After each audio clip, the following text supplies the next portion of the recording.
Hi, everybody. Gene here. Welcome to the Tapping Q&A podcast, where every single week we answer the most common and uncommon questions about tapping and EFT so that you can move from the basic recipe towards mastering the art of delivery. You will learn how to find root causes faster, clear issues quicker, and have longer lasting results with your tapping.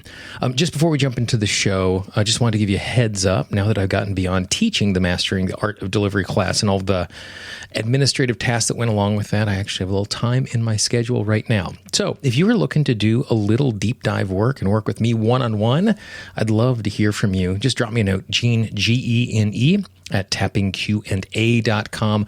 Or if you're on the website, if you click on the contact link, you can send me an email from right inside of the website. I would love to have a conversation with you to see how I can be helpful so that you can eliminate self-sabotage and just really live the life that you want.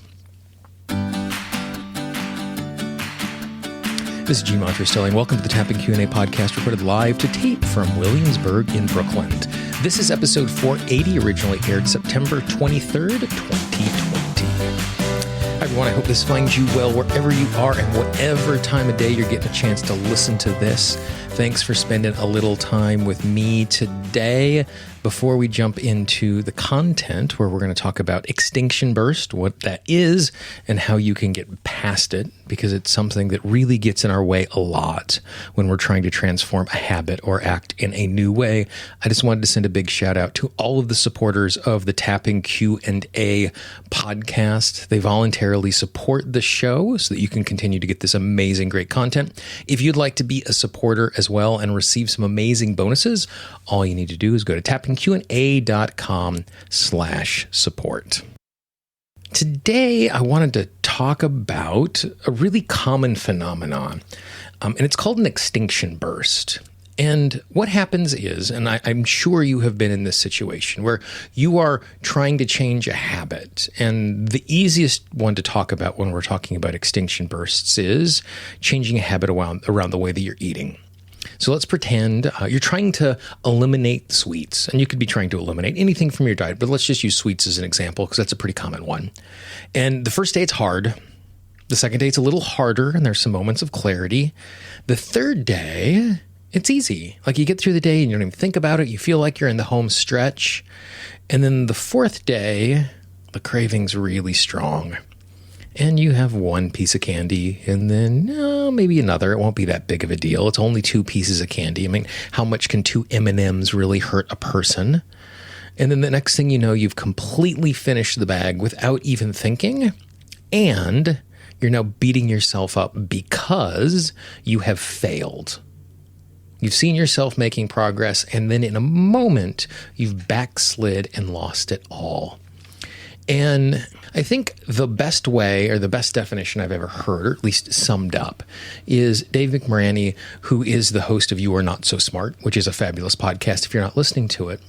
And the way he describes it is a predictable and common blast of defiance from the recesses of the brain drained of familiar rewards.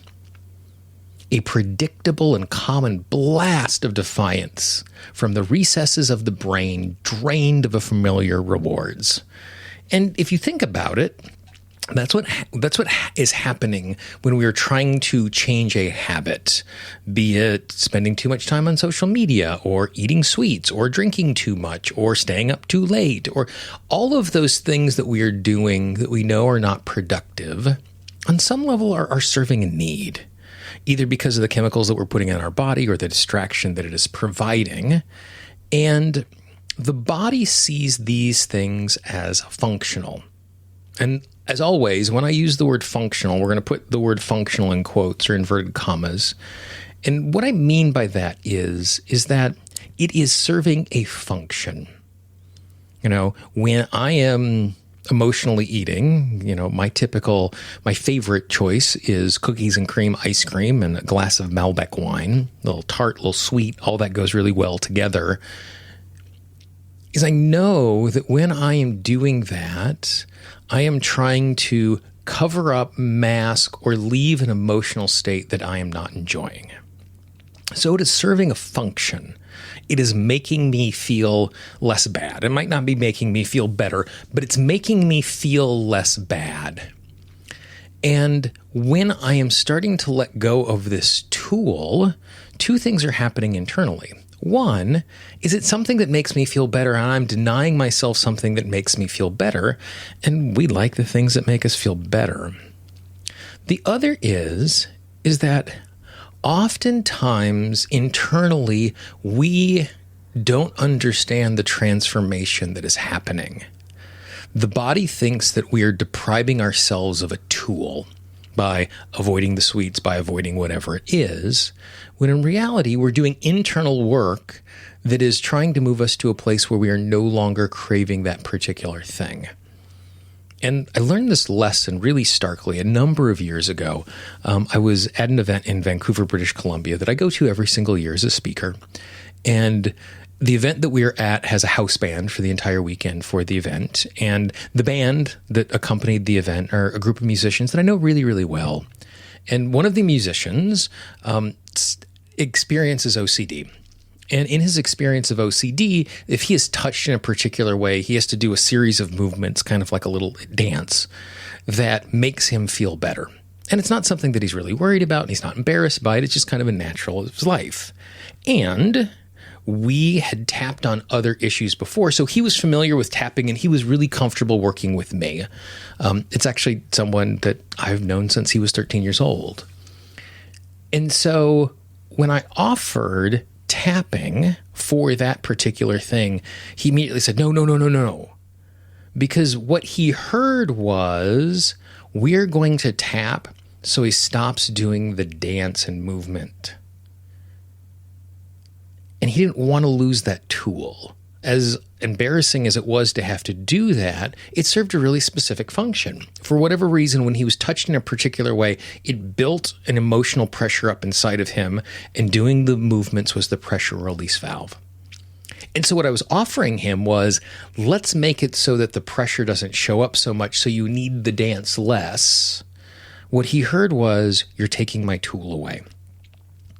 And so when we're doing any sort of transformation around getting rid of habits that are unhealthy in the long term, but are serving some purpose in the short term, our system digs in its heels at a certain point because it thinks it is releasing a tool that is super useful.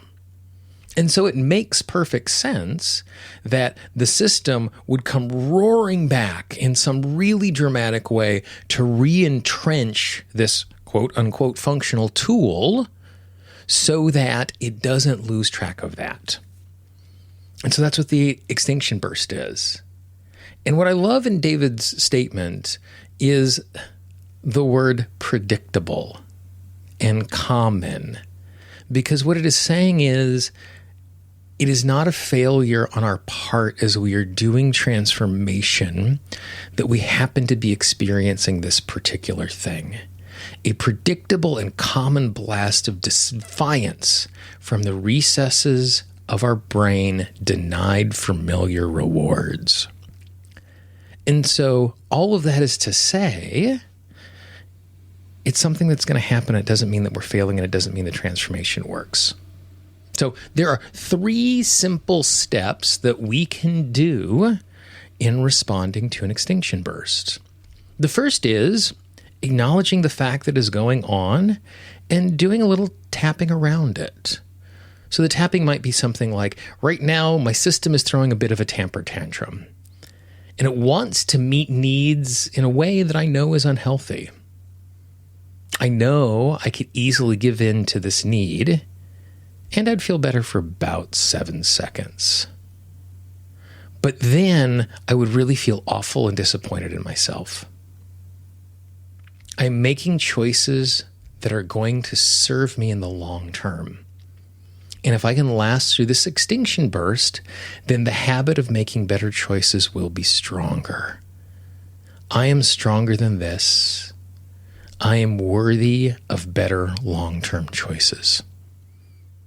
The other thing we could do is, after an extinction burst, is to do a little tapping that is very similar. I recognize the fact that I just had an extinction burst.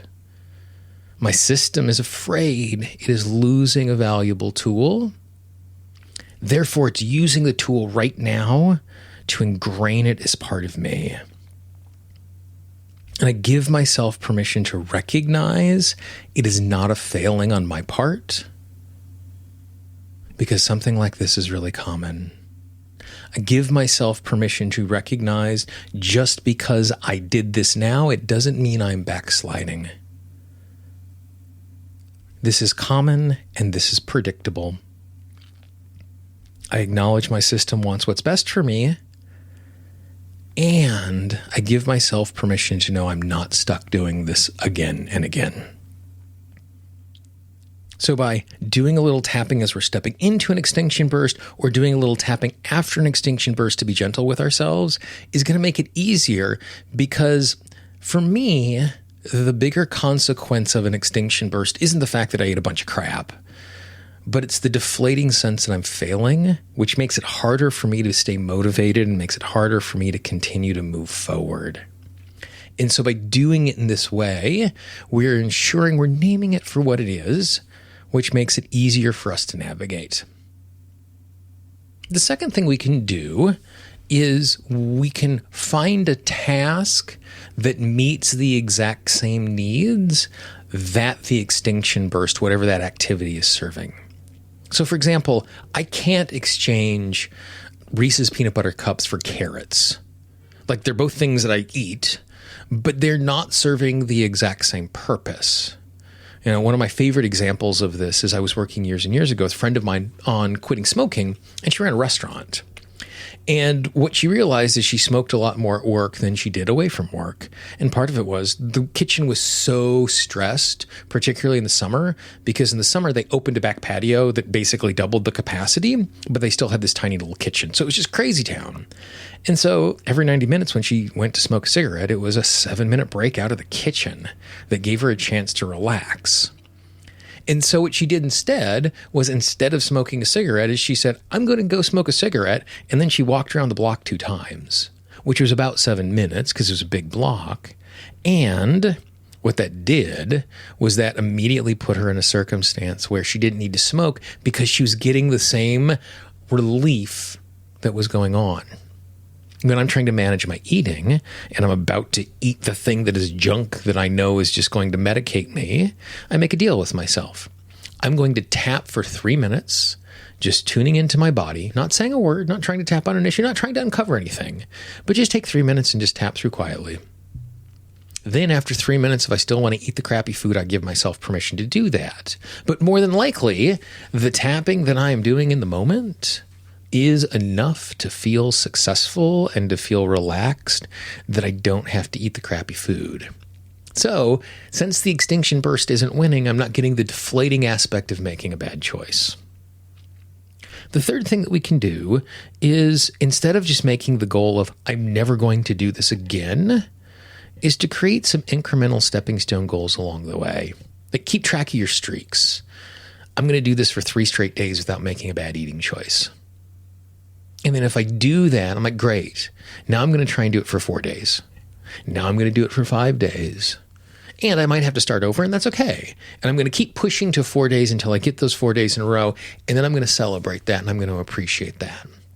And so by having these incremental goals along the way, we're fighting the deflation that